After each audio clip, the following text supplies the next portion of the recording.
know whether I don't know whether Donald Trump will be allowed to become president. What do you mean by that?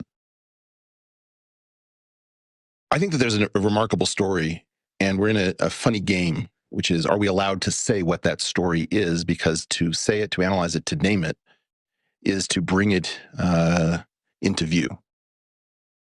I think we don't understand why the censorship is behaving the way it is. We don't understand why it's in the shadows. We don't understand why our news is acting in a bizarre fashion. So let's just set the stage, given that that was in February.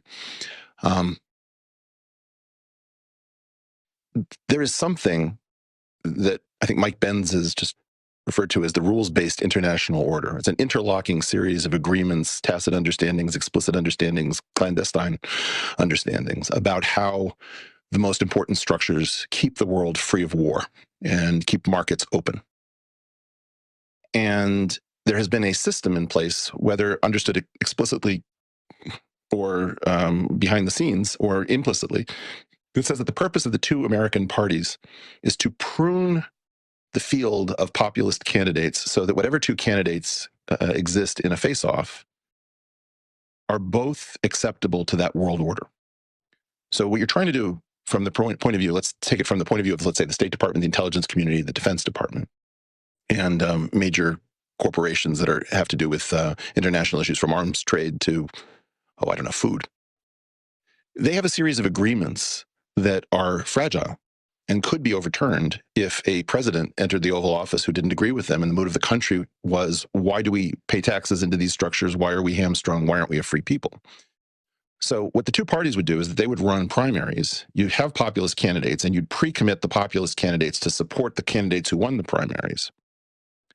As long as that took place and you had two candidates that were both acceptable to the international order, that is, that they aren't going to rethink NAFTA or NATO or what have you, we called that democracy.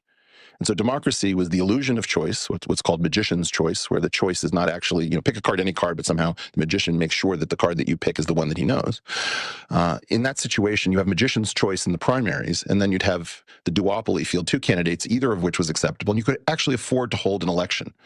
And the populace would vote, and that way the international order wasn't put at risk every 4 years, because you can't have alliances that are subject to the whim of the people in plebiscites.